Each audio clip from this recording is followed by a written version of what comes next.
할렐루야. 여러분 마음속에 혹시 이거 내가 잘못하고 있는데, 나는 이런 죄가 있는데, 이것 때문에 내가 지옥 가면 어떡하지? 이것 때문에 내가 잘못되면 어떡하지? 라는 그런 생각에 혹시 살고 있지 않으셨습니까? 나를 저주하려는 듯 내가 망하기를 기다리는 사람이 있는 것처럼 느껴질 때가 있지 않습니까? 오늘 하나님 말씀을 통해서 여러분 내면에 들려오는 이 저주의 목소리들, 그리고 이런 마음속에 있는 끊어지지 않았던 이 죄의 소리들을 끊는 방법을 알도록 하겠습니다. 여러분 성경에서 남 저주하는 거 생각하면 누구 생각납니까? 저는 제일 생각나는 사람이 발락과 발람입니다. 발락하고 발람하고 헷갈린 사람 많은데, 발락 그러면 발악하는 사람 발락 그렇게 생각하시면 됩니다. 이 발락 왕은 모압 왕인데요, 이스라엘 사람들이 강한 것을 매우 싫어해서 발람이라는 사람을 불러서 저주하게 되죠. 발람은 누구냐면 많은 사람들이 선지자로 알고 있는데 선지자가 아닙니다. 발람은 그냥 무당입니다. 마술사에 속하는 사람이죠. 그러니까 발락은 사악한 왕이었고 발람은 무당이었죠. 그러니까 두 사람이 모두 이스라엘을 망하기를 정말 기대하고 고대하면서 저주를 함께 내리고자 했던 그런 사람이라는 거예요. 여러분들 살다가 그런 사람 만나지 않습니까? 여러분들이 매일 망하기를 기도하는 사람. 내가 뭔가 잘못을 하면 어려워지거나 그러면 맞아 너는 지금 심판받는 거야 이렇게 말하고, 여러분들이 축복을 받고 잘 되면은 야 저거는 위선이야, 저 하나님이 나중에 심판하신다, 기다리자라고 말하는 그런 사람이 주위에 있을 수도 있습니다. 그렇게 말하는 사람들이 원래 나쁜 사람들이 아니라 그 속에 있는 사단과 죄의 속성들이 나쁜 거죠. 사단은 우리를 대적합니다. 하나님을 대적하고요, 하나님의 성도들, 믿는 사람들을 대적하는 게 사단입니다. 사단은 거짓말과 파괴를 일으키며 우리가 망하기를 바라고 있죠. 그래서 발락이 발람을 초청해서 무당 굿하듯 산당을 세워놓고 거기서 바알샤한테 제사를 드리고 자 이스라엘을 저주해라 라고 이렇게 부탁을 했어요. 민수기 22장 39절에 읽어보면, 발람과 발락이 동행하여 기럇 후손에 이르러서는 발락이 소와 양을 잡아 발람과 그와 함께한 고관들을 대접하였더라. 아침에 발락이 발람과 함께하고 그를 인도하여 바알 산당에 오르매 발람이 거기서 이스라엘 진영의 진 끝까지 보니라. 발람이 발락을 데리고 어디로 갔다 그랬어요? 길앗 후손이라 그랬죠. 길앗 후손은 그런 평지인데요, 거기보다 조금 언덕 같은 그런 산당에 올라가서 제사를 드린 다음에 어디를 보게 하냐면 이스라엘 백성의 진 끝까지 보니라 이렇게 얘기했어요. 원어에서 보면은요, 이스라엘 진영의 끝자락을 봤다라는 거예요. 그러니까 평지에 이스라엘 사람들이 있었는데 같은 레벨에서는 안 보이니까 발람이 발락을 데리고 언덕진 데 올라가서 산당에 올라가서 그 진영의 전체 다를 못 보고 끝부분을 보게 하는 거죠. 그래서 이스라엘 진영의 그 끝자락을 보게 한 다음에 저주하라고 얘기한 거예요. 여기서 중요한 것은 발락이 전체적인 것을 다 보여주지 않고 이스라엘의 아주 끝자락, 부분적인 것만 보여줬다라는 겁니다. 사단이 이렇게 사람들을 속여요. 부분적인 것을 보게 하고 잘못한 것, 실수한 것, 말할 때 억양 잘못한 것, 그것만 가지고 부풀려서 이러고 저러고 말하기 시작하는 거죠. 여러분들, 사단이 여러분들에게 말하는 그런 방법도 똑같습니다. 너 이런 면이 있잖아. 너 남편인데 이런 거 못했잖아. 너 남편이 이렇게 너 힘들게 했잖아 하고 전체적인 걸 다 보지 못하고 그 잘못한 것, 끝자락, 여기 순간에 한 부분만 보게 해서 그것을 계속 보게 하고 집중하게 하는 거죠. 그런데 발람이 하나님의 말씀을 듣고 8절에 하나님이 저주하지 않는 자를 내가 어떻게 저주하며 여호와께서 꾸짖지 아니한 자를 내가 어떻게 꾸짖으라 하고, 발람이 어떻게 해요? 이스라엘 사람들을 축복합니다. 그리고 발락이 발람을 데리고 다시 또 어디로 갑니다. 어디로 가냐면 23장 13절에 보면 발락이 말하되 나 함께 그들을 달리 볼 곳으로 가자. 거기서 그들을 다 보지 못하고 그들의 끝만 보리니 거기서 나를 위하여 그들을 저주하라 하고, 이 사람이 어디로 데리고 가냐면 14절에 소빈들로 인하여 비스가 꼭대기에 이르러 7제단을 쌓고 각 제단에 숫송아지와 순양을 드리니. 그러니까 이 비스가 꼭대기라는 거는 이 산지의 꼭대기를 말하는 거예요. 아까는 동네 산 같은 데 올라가니까 그 진영이 크니까 전체 다가 안 보이고 끝자락만 보였는데, 이번에는 좀 더 올라가서 더 높은 곳에서 조금은 더 크게 보라. 다 보이지는 않지만 그래도 많은 부분을 볼 거다 하고 발람을 데리고 더 높은 곳으로 올라갔다라는 거예요. 여러분, 사단도 똑같이 그렇게 작용을 합니다. 여러분들하고 남편하고 싸웠는데 남편이 기분 나쁘게 나갔다가 저녁에 기분 좋아서 들어요. 그러면 여러분들이 그 남편을 보고 화가 풀어졌네, 다행이네 이렇게 생각하지 않고 사단이 뭐라고 속삭이냐면 다른 사람 만나고 와서 저런가 하고 눈에 보이는 것보다 더 깊게 생각하고 더 이상하게 생각할 때가 있다는 거예요. 그런 것처럼 발락이 발람을 내리고 이스라엘의 끝자락, 잘못한 것을 보여줬다가 야, 더 깊이 생각해봐. 좀 더 깊게 봐봐. 얘가 이런 사람이 아니야. 이렇게 약하고 저렇게 약하고 옛날에 한 것까지 다 끌어들여서 아주 나쁜 사람 만들어 놓지 않습니까? 발락이 이스라엘을 저주하기 위해서 발람을 그렇게 이렇게도 보게 하고 저렇게도 보게 하고 잘못된 것을 많이 보게 했다라는 것입니다. 그럼에도 불구하고 발람이 어떻게 해요? 결국 이 사람을 축복하죠. 27절에 가면 이 발락이 또 발람을 데리고 더 높은 곳에 올라갑니다. 27절 발락이 발람에게 이르되 오라 내가 너희를 다른 곳으로 인도하리니 내가 거기서 나를 위하여 그들을 저주하기를 하나님이 혹시 기뻐하시리라 하고 발락이 발람을 인도하여 광야에 내려다 보이는 부울산 꼭대기에 이르르니 이 부울산이라는 것은 그쪽 지방에서 가장 높은 산이라는 거예요. 그러니까 이스라엘의 진영이 다 보이는 그런 곳이 이제 부울산 꼭대기라는 것입니다. 이렇게 발락은 이스라엘 사람들이 배가 아파서 이렇게 해도 까보고 저렇게도 까보고 이렇게도 나쁘게 해보고 저렇게도 나쁘게 해보고 그냥 저주를 내리고 싶어서 안타까워하는 사람 모양 이스라엘 사람들이 망하기를 바라고 저주를 받기를 고대하는 마음으로 그렇게 발람을 유혹했다라는 것입니다. 그럼에도 불구하고 발람이 산꼭대기에서 이스라엘을 내려다보죠. 그 내려다보면서 이리까지 한 축복보다 가장 귀하고 고귀하고 아주 그냥 크나큰 축복을 내려주게 됩니다. 발람이 이렇게 얘기합니다. 24장 5절에 보면 야곱이여 내 장막들이 이스라엘이여 내 거처들이 어찌 그리 아름다운고 그 벌어짐이 골짜기 같고 강가의 동산 같으며 여호와께서 심으신 침향목들 같고 물가의 백향목들 같도다. 그 물통에서는 물이 넘치겠고 그 씨는 많은 물가에 있으리로다. 그의 왕이 아각보다 높으리니 그 나라가 흥왕하리로다. 발람이요 이스라엘 사람들에게 너는 축복을 가장 많이 받을 사람이다. 너는 대단한 나라다. 너는 나라가 흥할 것이다 하고 막 축복을 했어요. 발람이 무엇을 받길래 어떤 것을 받길래 그렇게 큰 축복의 감탄사가 나왔을까요? 발람이 이스라엘의 탱크와 전투기 그리고 엄청난 부함과 금과 은을 보고 야 대단하다 부한 나라다 하고 감탄하지 않았습니다. 발람이 보고 놀래 자빠진 건 뭐냐면요. 오전에 야곱이여 내 장막들이 이스라엘이여 내 거처들이 어찌 그리 아름다운고 뭘 보고 놀랬다고요? 뭘 보고 감탄사가 튀어나왔어요? 뭘 보고 가장 큰 축복을 했다고요? 막 저주를 하라고 그러고 막 저주를 내리려고 그래도 못 내리는 이유가 뭡니까? 뭘 봤어요? 장막들이 그리고 거처들이라는 것은 성막을 얘기하는데 텐트들 그리고 성막을 보고 그게 그렇게 아름답다라는 겁니다. 그러니까 뭐 금과 은과 뭐 강력한 군대를 보고 대단하다 놀랍다 그렇게 얘기하지 않았다라는 거예요. 뭘 보고 감탄했다? 텐트하고 성막 보고 감탄했다라는 거예요. 그 텐트와 성막에 대해서 발람이 뭐라고 얘기하냐면 그 벌어짐이 골짜기 같고 강가의 동산 같으며 여호와께서 심으신 침향목들과 같고 물가의 백향목들과 같도다 이렇게 얘기하거든요. 그냥 거대한 나무들과 침향목들이 막 우거지는 것처럼 강물이 흐르고 그런 모습이 이스라엘의 진영을 통해서 그것들이 보였다라는 것입니다. 원래 골짜기라는 것은 세습 자산이라는 걸 의미하는 거예요. 그러니까 남들이 빼앗을 수 없는 것 그게 이제 유산 그런 것들을 말하고 벌어짐이라는 뜻은 펼쳐졌다. 이스라엘의 텐트와 성막이 마치 벌어진 골짜기와 같다라는 의미는 뭐냐면은 그 성막이 있고 텐트가 친 모습 텐트는 나무들 든든한 나무들 같고 그 밑에 세워진 것들은 빼앗기지 않는 영원한 것들과 같이 그렇게 단단하게 세워져 있다는 거예요. 너와 너의 자손들이 영원히 펼쳐져서 살 것이다 라고 얘기하는 것이라는 것입니다. 발람과 발락이 저주하려고 맨 꼭대기에 올라갔다가 이스라엘의 텐트 친 모습 보고 놀래 자빠져갖고 야 저것 봐라 하고 하나님께서 축복하신다. 너는 흥황할 것이다. 내가 저주 못하겠다. 너는 축복을 받을 거다 라고 발람이 축복을 내렸다는 것입니다. 아니 여러분들 텐트 친 거기에 뭐길래 여러분 이거를 제가 설명 어떻게 할까 하다가 백문이 불여일견이라고 제가 설명하는 것보다 동영상 한 개를 보여드릴게요. 이 동영상을 보면 여러분들 발람이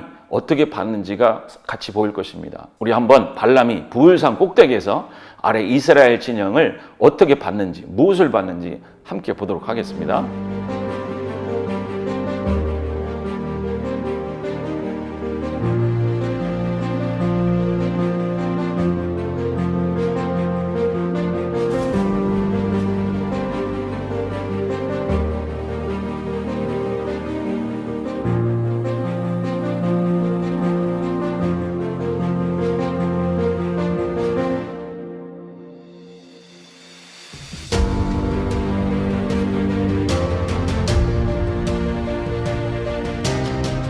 네, 보셨죠? 뭘 봤습니까? 발람이 뭘 봤어요? 십자가를 봤습니다. 발람이 이스라엘을 저주하려고 할 때 이스라엘 사람들이 어디 위에 살았어요? 예, 십자가 위에서 살았다라는 것입니다. 여러분들이 이스라엘 사람이라고 생각해봐요.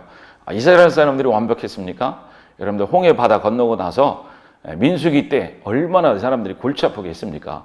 가다가 불만 했던 거 또 하고 했던 거 또 하고 가다가 죽고 다치고 여러분들 그 부분만 보면 이 사람들이 어떤 사람이라고 생각돼요.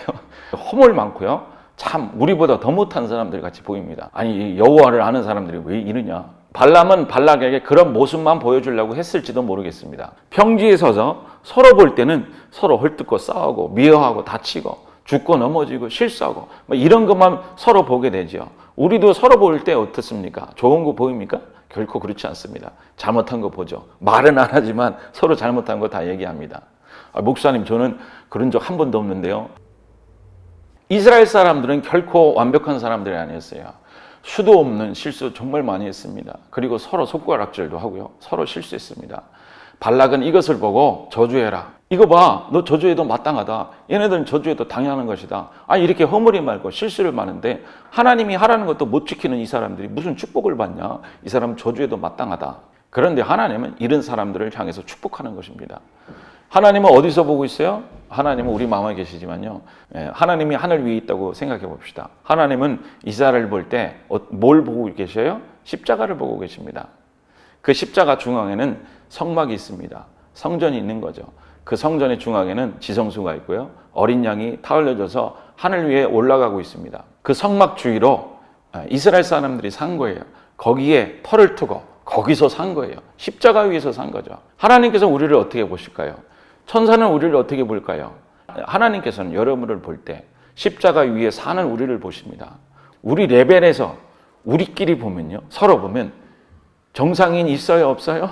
다 비정상이야. 다 정신 나갔어. 큰일 났어. 그런데 주님께서 우리를 보실 때, 주님께서 교회를 보실 때 그냥 우리 레벨처럼 보시는 게 아닙니다. 주님께서 우리를 볼 때요. 십자가에 올려진 십자가 위에 사는 우리들을 보시는 거죠. 우리가 어디 주위에 살고 있습니까? 우리는 어린 양이신 그리스도가 우리 인생의 중앙에 있습니다. 우리는 그 위에서 사는 거예요. 그렇기 때문에 하나님은 우리에게 축복을 내리십니다. 하나님과 함께 있는 사람들은 그 시선으로 우리를 같이 보고 있다는 것이죠. 사단은 우리를 저주하려 하지만 우리 부분 우리 일생 한 부분을 보면요. 잘못했습니다. 죄가 있어요. 그런데 하나님은 전체이신 그리스도의 위에 사는 우리를 보고 있다는 것을 여러분 꼭 기억하시기를 주님의 이름으로 축복드립니다. 천군 천사들도 우리를 부러워합니다. 아니 우리가 천사를 부러워야 될 것 같은데 천사가 왜 우리를 부러워합니까? 우리는 어디 위에 삽니까? 십자가 위에 살고 있습니다. 영원하신 그리스도 위에 사는 우리를 보고 천군 천사는 야, 저 진영이 아름답다. 저 교회가 아름답다. 저 사람들은 정말 아름다운 사람들이라고 저주하지 못하고 축복하신다라는 것입니다. 십자가에서 어떤 일이 일어났다고 우리가 늘 얘기합니까? 십자가에서 우리의 죄와 세상과 사단과 율법과 사망이 소멸되고 끝나버렸습니다. 우리를 십자가에서 올리셔서 우리는 하나님 우편 안에 있는 그 하나님의 성도가 되게 하셨습니다. 그래서 우리가 이 땅에 살다 할지라도 우리가 죄가 있다 할지라도 여러분들이 많은 부족함이 있다 할지라도 하나님은 결코 우리를 저주하지 않으시며 우리를 십자가 위에 사는 하나님 백성들로 보고 있다는 것을 여러분 기억하셔야 됩니다. 사단도 우리를 저주하지 못하고 천사도 저주하지 못합니다. 왜? 우리는 십자가 위에서 주님을 중심으로 예수 그리스도의 십자가 중심으로 살고 있기 때문에 그렇다는 것입니다. 민수기 23장 19절에 발람이 이렇게 얘기하죠. 하나님은 사람이 아니시니 거짓말하지 않으시고 인생이 아니시니 후회가 없으시도다. 어찌 그 말씀하신 바를 행하지 않으시며 하신 말씀을 실행하지 않으시랴. 이 말씀을 사람들은 오해합니다. 하나님이 사람은 아니시니 거짓말을 하지 않으시고 인생이 아니시니 후회하지 않으신다. 그러니까 너 거짓말하지 마라. 후회하지 마라. 똑바로 살아. 거짓말하지 말아야 돼. 하나님이 사람이 아니니까 거짓말하지 않죠. 하시고 나서 아유 내가 후회했어. 잘못했어. 하고 후회하지 않아요. 어떤 걸 후회하지 않고 어떤 걸 거짓말하지 않냐면 20절에 내가 축복할 것을 받았으니 그가 주신 복을 내가 돌이키지 아니하리라. 쉽게 얘기하면은 내가 축복한 것을 나는 후회하지 않는다. 아니 하나님 이 사람들이 엄청난 죄를 졌는데요. 맨날 잘못하는데요. 오늘도 죄 졌잖아요. 21절 야곱의 허물을 본다 안 본다? 보지 아니하시며 이스라엘의 반역을 보지 아니하시는도다. 여호와 그들의 하나님이 그들과 함께 계시니 왕을 부는 소리가 그 중에 있도다. 하나님이 뭐래요? 야곱의 허물을 본대요, 안 본대요? 보지 아니하시며 이스라엘의 반역을 맨날 본대요? 보지 아니하신대요. 뭐를 본대요? 그들과 함께 계시고 십자가를 보신대요.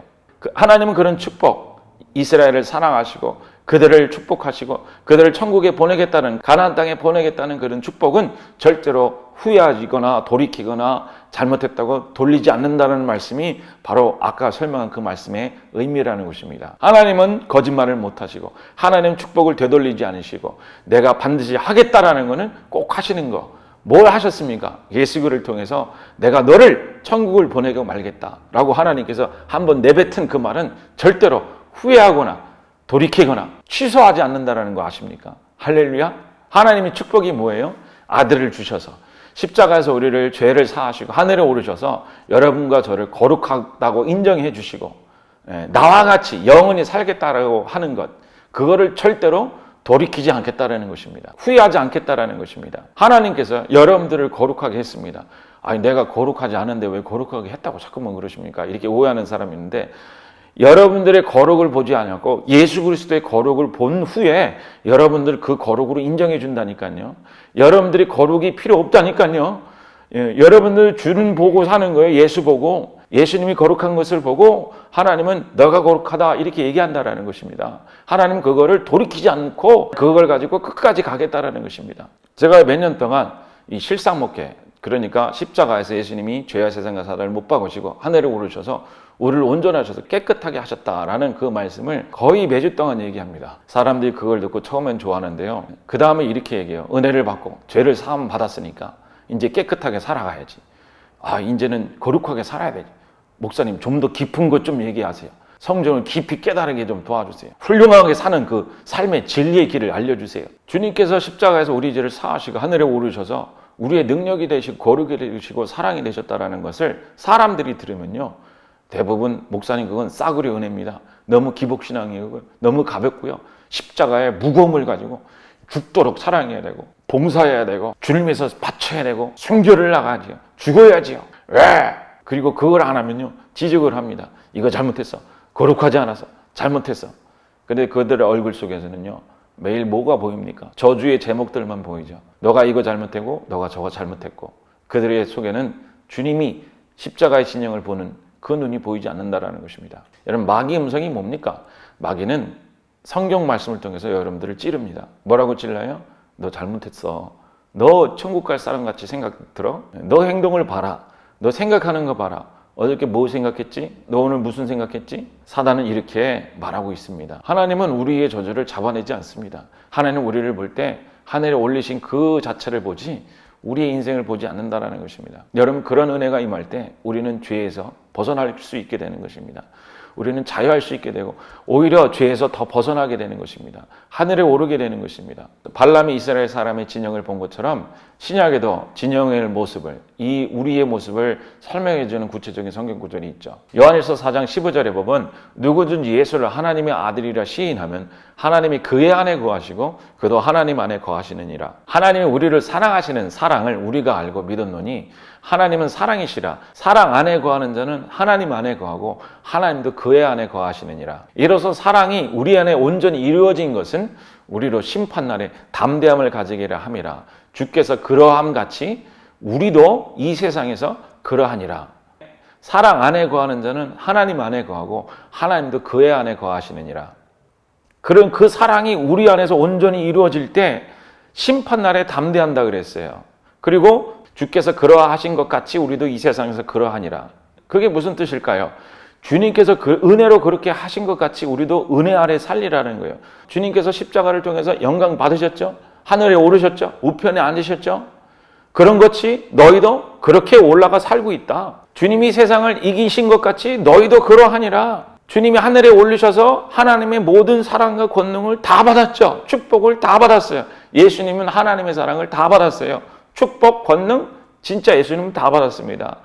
너희도 그러하니라. 주님이 십자가에 못 박히시고 저주를 또 받아야 합니까? 아닙니다. 예수님 왜 또 십자가에 못 박히고 또 심판을 당하고 또 죄책감을 왜 또 되새김질해요? 그렇게 하지 않으셨어요. 온전하게 끝내버렸어요. 너희도 그러하니라. 다시는 너의 죄를 기억지 아니하시리라. 주께서 그리하신 것 같이 담대하게 이 세상을 살아가라는 뜻이라는 것입니다. 주님의 눈에는, 하나님의 눈에는 우리가 어떻게 보입니까? 십자가 위에 사는 온전한 백성으로 보입니다. 여러분들의 걸음 갖고는 하늘에 올라가지 못합니다. 여러분들의 거룩은 실패한 거룩입니다. 우리는 누구의 거룩으로 우리는 하나님 앞에 갈 수 있습니까? 예수 그리스도의 거룩으로 우리는 하늘에 올라갈 수 있는 것입니다. 우리의 시선을 하늘 높이 올립시다. 주님이 하늘에서 우리를 보는 것처럼, 천사가 우리를 내려다보는 것처럼, 발람이 이스라엘 사람들을 내려다보는 것처럼, 여러분들 우리는 어디 위에 살고 있습니까? 여러분들 십자가 위에 사는, 십자가 가까이, 어린 양을 가까이 두고 어린 양이신 그 왕을 우리 중에 모시고 사는 십자가의 백성, 하나님의 백성들이 우리 모습들입니다. 우리는 빼앗기지 않은 자산, 영원한 유산 위에 든든한 나무처럼 저주를 받지 못하며 하늘나라의 영원한 축복을 받는 하나님의 귀한 백성인 것을 여러분들 오늘 여러분 하늘의 눈으로 보시기를 주님 이름으로 축복드립니다. 누가 여러분을 저주할 수 있겠습니까? 하나님도 우리를 축복하시는데 마귀가 여러분들 저주할 수 있겠습니까? 여러분 죄가 여러분들을 저주할 수 있겠습니까? 절대로 그렇지 않습니다. 여러분들 하나님은요 여러분들을 사랑하십니다. 여러분들을 축복하고 계십니다. 주님께서는요 지금도 하늘 위에 손을 벌리시고 지금도 축도하고 계십니다. 여러분 하늘 위를 볼 때 주님께서 우리를 향해서 어떻게 축복하고 계시는지 보시기를 주님 이름으로 축복드립니다. 할렐루야. 우리 가슴에 손 얹고 기도하겠습니다. 하나님 감사합니다. 하늘을 두루마리 삼고 바다를 먹물 삼아도 하나님의 사랑이 차고 넘침을 하나님 감사합니다. 하나님의 용서는 끊임이 없으시며 하나님의 자비는 영원하시며 하나님의 긍휼은 아버지 지금도 계속 우리 안에서 솟아오르고 있음을 감사드리고 찬양드립니다. 하나님 우리를 어떻게 보시고 계십니까? 하나님 우리를 어떤 모습으로 보고 계십니까? 하나님 십자가 위에 있는 우리를 보신 주님을 찬양합니다. 하늘 위에서 우리를 바라보실 때 아버지 십자가를 보시는 하나님 아버지 감사드립니다. 우리를 거룩하게 하신 주님을 찬양합니다. 우리를 사랑으로 만드신 주님을 찬양합니다. 역사하심을 감사합니다. 내면의 저주의 소리가 들리는 모든 사람이 있다면 오늘 말씀을 통해서 싹 사라지게 하여 주시옵시고 하늘에서 우리를 영원한 축복으로 내려다보시며 영원한 하나님의 축복의 말씀으로 전환하시는 그 하나님의 은혜를 체험할 수 있도록 인도하여 주심을 믿습니다. 예수님 이름으로 기도합니다. 아멘. 우리 같이 두 손 올리고 주여 삼창 기도합니다. 주여 주여 주여